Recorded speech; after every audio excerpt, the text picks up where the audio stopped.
మహాదేవా, నా ప్రియమైన తండ్రి, మీ పవిత్ర పాదములకు హృదయపూర్వకంగా వందనాలు.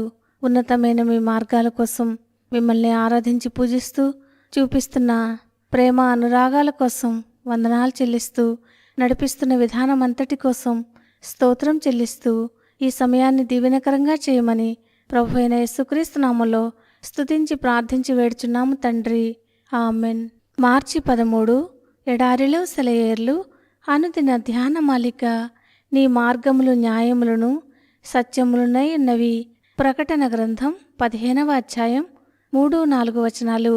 25 ఏళ్లకి పైగా బాధలను అనుభవించిన శ్రీమతి చార్లెస్ స్పర్జన్ గారు ఈ విషయాన్ని చెప్పింది. ఒక రోజంతా సూర్యుడు కనబడకుండా మసక చీకటిలోనే గడిచిపోయింది. రాత్రి అయింది. నేను విశ్రాంతిగా పడుకుని ఉన్నాను.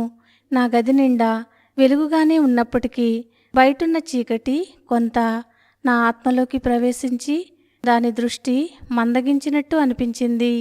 నా చేతిని నిరంతరము పట్టుకుని ఉంటుందనుకున్న చెయ్యి కోసం వ్యర్థంగా తడుములాడాను. పొగమంచు కప్పిన బాధల బురదబాటలో నన్ను నడిపించే తోడు కోసం వెతికి అది దొరకక నా హృదయం మూలిగింది. తన సంతానంతో దేవుడిలా ఎందుకు చేస్తున్నాడు? అప్పుడప్పుడు నా చెంతకి ఈ పదునైన చేదు బాధను ఎందుకు పంపిస్తున్నాడు? ఆయన బిడ్డలకు నా చేతనైనంత సేవ చేయాలని తహతహలాడే నాలో ఈ బలహీనతలను దీర్ఘకాలం ఎందుకు ఉండనిస్తున్నాడు? ఈ చిరాకైన ప్రశ్నలకి వెంటనే సమాధానం దొరికింది. ఆ భాష చాలా క్రొత్తగా ఉంది. కానీ నా గుండెల్లో వినిపించే గుసగుసలకు ఏ అనువాదకుడు అక్కర్లేదు. చాలాసేపు నా గదిలో నిశ్శబ్దం అలుముకుంది. ఉన్నట్టుండి ఒక మెల్లని తీయని మృదుస్వరం చిన్న పక్షి మంద్రస్వరంతో పాడుతున్నట్టు వినిపించింది. ఏమై ఉంటుంది? ఏదో పక్షి నా కిటికీ మీద వ్రాలి ఆ రాత్రిలో ఏదో పాట పాడుకుంటూ ఉందిలే అనుకున్నాను. మళ్ళీ ఆ కోమల సంగీతం వినవచ్చింది. వీణుల విందుగా ఆహ్లాదపరుస్తూ, మనసుకి అర్థం కాకుండా అది ఆ ప్రక్కనే మండుతున్న కట్టెల్లో నుండి వస్తోంది. ఎండిన కట్టెల్లో ఎన్నో ఏళ్లుగా బందీగా ఉన్న స్వరాలను మంటలో పుట్టిన వేడిమి బయటికి తెస్తున్నది. ఆ కట్టె చెట్టులో ఒక భాగంగా ఉన్నప్పుడు, పచ్చగా కళకళలాడుతూ ఉన్నప్పుడు ఆ సంగీతాన్ని దాచిపెట్టుకుందేమో. కొమ్మల మీద పక్షులు కిలకిలలాడినప్పుడు, ఆకుల్ని బంగారు రవికిరణాలు ముద్దాడినప్పుడు ఆ సంగీతం దానిలో నిండిందేమో. ఇప్పుడు ఆ కట్టె ముసలిదైపోయింది. లోపల ఉన్న రాగాలపై ఎన్నో ఏళ్ల పెరుగుదల వలయాలు వలయాలుగా పెరిగి మూసేసిందేమో.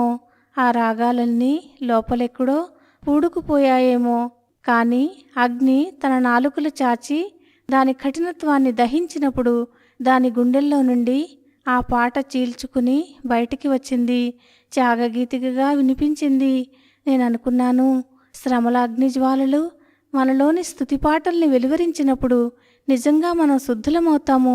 మన దేవుడు మహిమ పొందుతాడు.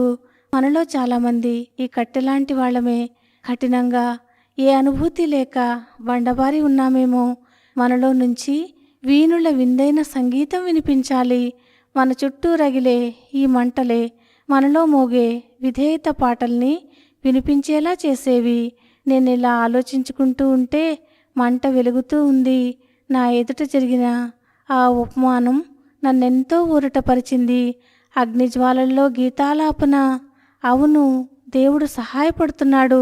మొద్దుబారిపోయిన గుండెల్లోంచి రాగాలు పలికించడానికి ఇదొక్కటే మార్గమైతే ఈ అగ్నిగుండం ఇంకా వేడిగా చేయనియండి. దేవుడు ఈ మాటలను దీవించునుగాక. ఆమెన్.